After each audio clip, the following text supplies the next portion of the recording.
Very good morning, cadets. Hope you are all doing well. Can you tell me we are in which chapter now? Yes, we are in chapter number 6, that is towns, traders and craftspersons. So I hope you are done with this activity which I asked you to do. Okay, if you are not done, please complete the activity which I told you. In this chapter by now we have studied the topics like administrative centers, towns and preliminary centers, network of small towns. Okay, these 3 topics are covered. Now left out topics of this chapter is traders, that is big and small, then a closer look of Hampi and Maslipatnam and Surat and new towns and traders. So these are the left out topics which we have to cover in the upcoming classes. We studied about Tanjavur in detail and bronze statue of Tanjavur, and after that how Tanjavur was not only the center of pilgrimage or the temple town, it was also an administrative centers of Chola kings. Later we studied in detail and watched few videos related to the temple towns of Tanjavur, Vidisha, Somnath, Kanchipuram, Madurai, Tirupati. This is a Somnath temple. Okay, this is, can you identify? Vidisha, correct. This is of Kanchipuram. Okay, this is also Kanchipuram temple. Can you identify this temple? Madurai Meenakshi temple. This is also Madurai Meenakshi temple. Can you identify this temple? That is Tirupati Balaji temple. Can you identify this? That is, of course, this is Tiruvannamalai temple. Okay, can you identify this Dargah? This Dargah is a Dargah, belongs to Khwaja Muhyiddin Chishti. Okay, so I completed till this. We studied about the inscriptions. Briefly I'll explain. So this inscription clearly explains about how temples were allowed to collect the tax from the market. So temples were authorized to collect the tax from the markets, and the tax was levied on sugar, jaggery, dyes, thread, cotton, coconut, salt, aracanut, and the tax was paid in cash as well as in kind.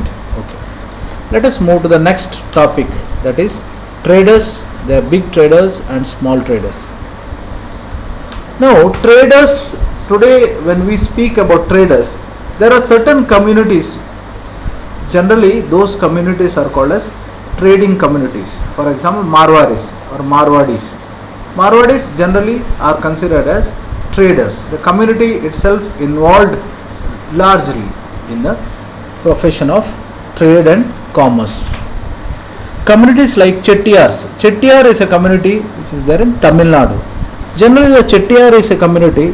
This community is generally involved in trade. So Chettiars, Marwari or Oswal, who went on become principal trading groups of the country. So major trading groups of the country are Marwadis, Oswals and Chettiars. Gujarati Baniyas and the Muslim Bohras traded extensively in port of Red Sea, Persian Gulf, East Africa, Southeast Asia and China. So who are the other trading communities? They are the Gujarati Baniyas, Muslim Bohras. These communities traded in which areas? Persian Gulf, East Africa, Southeast Asia and the areas of China. What they traded? They sold textiles and spices in these ports, and in exchange they brought gold, ivory from Africa and spices, tin, Chinese blue pottery and silver from Southeast Asia and China. You may be studied about Silk Route in the your junior classes, that may be in the 6th standard. Silk Route means India, China was very popular for the production of silk. So silk means the traders travelled mainly for the purpose of getting silk. So that was a brief meaning of Silk Route. And when you reach class 8th, you study about European traders in India. Traders who travelled mainly from Portuguese, Spain, England. The major target of these traders was only to get spices from India, because India had a huge production of spices, and this Indian spice had a huge demand in the European market.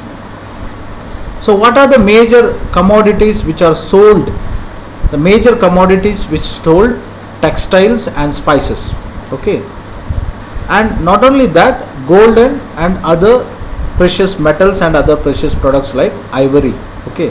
So gold, ivory, textile materials, silk and spices were sold. They are the major commodities where the involvement of trade was there in the past. Spices like pepper, cinnamon, nutmeg, dried ginger became an important part of European cooking. So it attracted Europeans to Asia, especially to India. Most of the European countries, they are known for cold climate. So because of the climatic condition, in cooking they involve a lot of spices. What are the major spices which they involve is mainly pepper. The pepper is largely produced in India, that too in Kerala. So most of the European countries were attracted to India mainly for the purpose of getting spices. When you reach class 8th, you study about Vasco da Gama. Okay, Vasco da Gama, who discovered sea route to Asia, that to India. Vasco da Gama landed in Calicut. Vasco da Gama landed in Calicut in the year 1498. Once Vasco da Gama landed in Calicut in 1948, after that there was a continuous trade between India and European countries, mainly England. Later, Portuguese entered India much before English entered, because Vasco da Gama entered in 1498, that is in Calicut, Kozhikode. But later Vasco da Gama, a Portuguese traveller who landed in Kerala in 1498. Later Portuguese travellers, they landed in Goa, that is in the year 1510. So Goa was captured by Portuguese travellers in 1510. After that, in the year 1600, British East India Company started trading in Surat. It means they landed in Surat. Of course, in 1612, means after 12 years they got permission from Jahangir. Which dynasty? Mughals. Yeah. Jahangir permitted British to trade in the year 1612. So Portuguese, English, and later in the year 1664 French entered India. So European countries like Portugal, English and French, they had their trading in India. So why the Europeans were attracted to India? They were attracted towards India mainly for the spices. Okay. The craft persons of Bidar were so famed that they inlay and work in the copper and silver that it came to be called as Bidri art. So there are few craftspersons, they were very, very popular. The Panchals or Vishwakarma community, consisting of goldsmith, bronzesmith, blacksmith, masons and carpenters, were very essential for building temples, palaces, tanks and reservoirs. So which were the other communities which were very popular during those days? They were the Panchals or Vishwakarma. Vishwakarma means generally goldsmiths. Okay, goldsmiths or blacksmiths, bronzesmiths, all those people who work in the metal and related activities. So they suddenly become very popular because their requirement was there, because for the construction of temples, palaces, tanks and reservoirs, all the communities they were required. So as a result, the new professions started growing. Now take for example 40 years, 30-40 years before, that means maybe in 1960s and 70s, definitely there was no profession called software industries, isn't it? Today software industry is very popular. Why? Because today computers are very essential in human life for each and every purpose. So when computer become a part of human life, naturally the people involved in computer, software engineers, the new profession, this is a new profession which was started. Imagine before the vehicle industry flourishing in any country, vehicle industries or mechanics were very less in India. Today vehicle industries and mechanics are more because large number of vehicles are there. That's why how the profession, new profession starts growing up. New profession starts growing up because of the growth of a new industry. Take for example delivery boys. Delivery boys is a new terminology for us because today, because of Amazon, Flipkart or all this online marketing, delivery boy it become a profession. Okay, even including Swiggy or McD, you can see a lot of people they involved in the profession of delivery boys. So how new professions grow up? They grow because of the requirement of the demand. Kabul.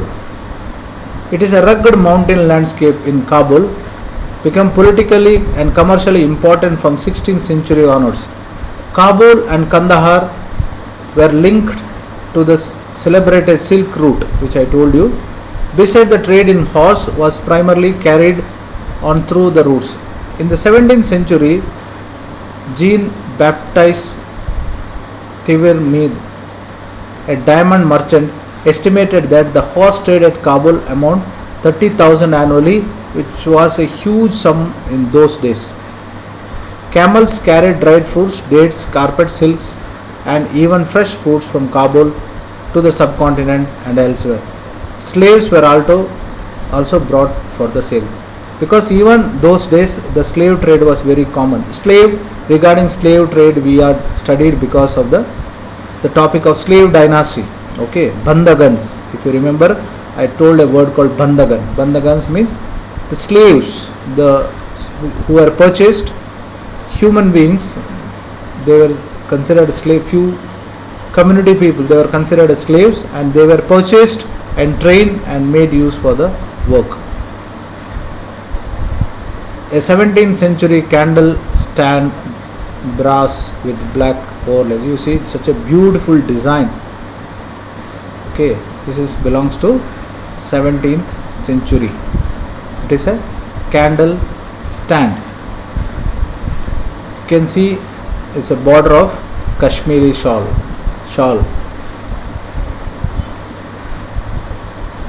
Later what happened, that is the few forts were constructed. So as a result what happened, because of the seaports, the fortune of few towns were changed. Some towns like Ahmedabad went on to become a major commercial city, but others like Tanjavur shrank in size and importance over the centuries. Murshidabad on the banks of Bhagirathi, which rose to prominence as a center for silks and became the capital of Bengal in 1707, declined in the course of the century as the weavers faced competition from cheap mill-made clothes from England. Now what you have to understand, all towns cannot remain popular throughout the period. Over a period of time, few towns lose their importance and others get the importance.